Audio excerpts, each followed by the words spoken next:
हर हर महादेव दोस्तों, आपका हमारे यूट्यूब चैनल पर स्वागत है। आज हम एक बहुत ही महत्वपूर्ण विषय पर चर्चा करेंगे जिससे अधिकतर लोग परेशान हैं।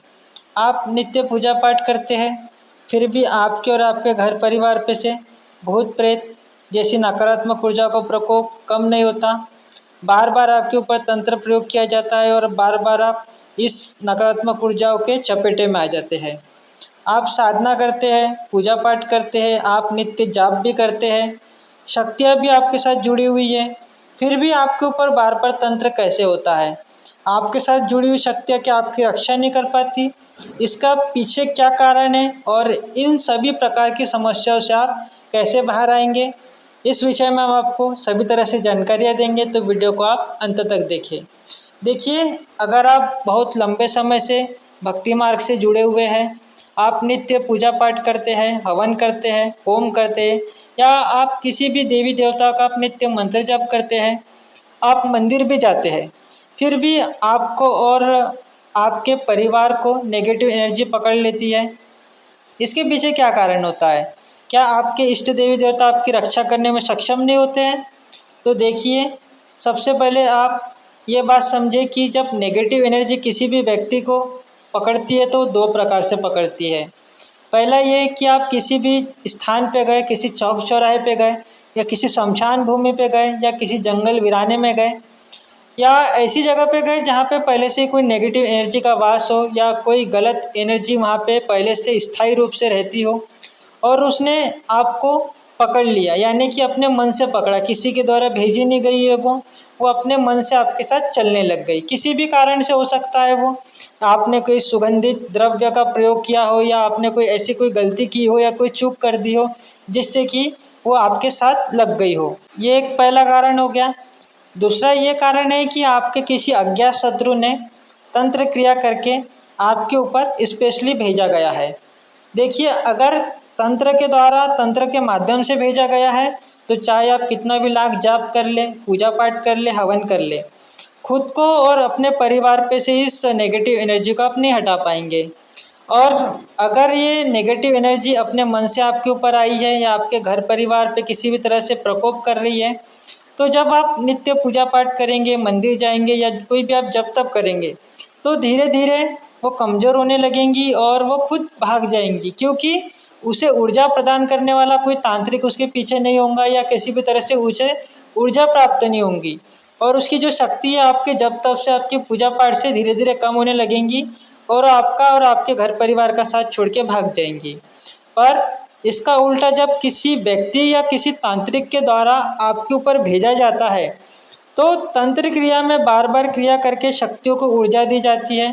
खास करके पशु बलि दी जाती है, मदिरा दी जाती है, और गुप्त शमशान अघोर क्रिया के द्वारा शक्तियाँ चलाई जाती है। और ये सारी शक्तियाँ वचनबद्ध होती है, तांत्रिक के द्वारा वचन लिया जाता है। जितने भी अभिचार कर्म होते हैं, षटकर्म होते हैं, ये सारी वचनों पर होते हैं, जिसके कारण ये शक्तियाँ तीव्र गति से काम करती है।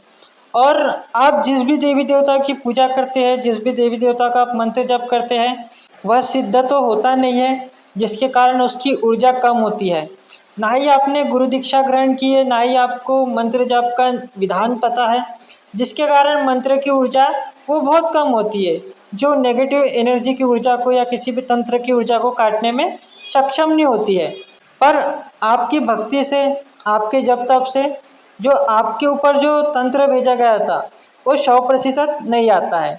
जो आपके इष्ट होते हैं, जिस भी आप देवी देवता की पूजा करते हैं, वो कुछ प्रतिशत कम कर देते हैं, जिसका प्रभाव आपके ऊपर पूरा नहीं होता।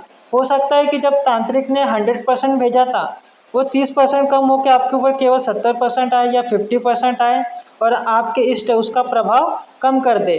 पर ऐसा नहीं होता है कि 100% के 100% वो पूरी तरह से नष्ट हो जाए। उसका कुछ हिस्सा आपके ऊपर आएगा ही, और आपको पीड़ा भी सहनी होंगी। तो यही कारण होता है कि आप कितनी भी पूजा पाठ कर ले या जब तब कर ले, आपके ऊपर बार बार तंत्र होता ही रहेगा। तो इस प्रकार की समस्या में सबसे बड़ा प्रश्न ये होता है कि हम पूरी तरह से इससे बाहर कैसे निकलें, क्या करें हम कि हमारे पे और हमारे घर परिवार पे दोबारा तंत्र मंत्र की समस्या ना हो। तो देखिए, अगर आप किसी भी सोखा तांत्रिक ओझा से आप अपना इलाज करवाते हैं, तो एक बार आपको उतारा करके या एक बार आपको ताबीज़ देके वो ठीक कर देगा। पर जिस भी तांत्रिक ने आपके ऊपर अभिचार कर्म किया है, तंत्र क्रिया की है, वो दोबारा करेगा, दोबारा फिर से वो कोई शमशान क्रिया करके आपके ऊपर वापस तंत्र क्रियाओं से कोई नेगेटिव एनर्जी को भेजेगा और ये क्रम लगातार चलते रहेगा। आप कभी ये दरबार कभी वो दरबार और ऐसे भटकते रहेंगे। तो इसका एक ही इलाज होता है, आप ऐसे कोई सद्गुरु की तलाश करें जो आपको तंत्र दीक्षा दे और आपको कोई ऐसा साधना विधि बताए कि जिसको करने के बाद आपके ऊपर दोबारा कोई तंत्र मंत्र ना हो। तो आप एक अच्छे गुरु की तलाश करें और आप दीक्षा लें, उसके बाद आप मंत्र सिद्ध करें, साधनाएं करें और तंत्र के जो अधिपति हैं उनकी दीक्षा लें, उनकी साधना सिद्धि करें।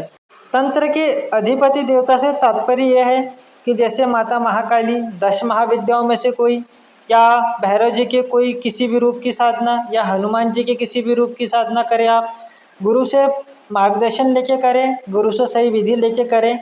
तो अगर आप इस तरह से साधनाएं करेंगे या आप खुद तंत्र मार्ग में आएंगे या आप भक्ति करेंगे तो आप अपने और अपने परिवार का ठीक तरीके से सुरक्षा कर पाने में सक्षम बनेंगे और जो आपके ऊपर बार बार तंत्र क्रिया हो रही है उसे आप किलित करने में, उसे रोकने में सक्षम होंगे। इसका केवल एक ही उपाय है कि आप खुद साधना करें, आप खुद ज्ञान एकत्रित करें और उस ज्ञान का उपयोग अपनी रक्षा में करें। तो इस प्रकार से अगर आप भी इस प्रकार की कोई समस्या से जूझ रहे हो तो इस प्रकार से आप खुद भक्ति मार्ग में आए, साधना करें और किसी भी ढोंगी, पाखंडी, आडंबन वाले किसी भी जानकार के चक्कर में ना फंसे। तो अगर आपको हमारी दी हुई जानकारी पसंद आई हो तो चैनल को सब्सक्राइब कीजिए। हर हर महादेव, जय माँ काली।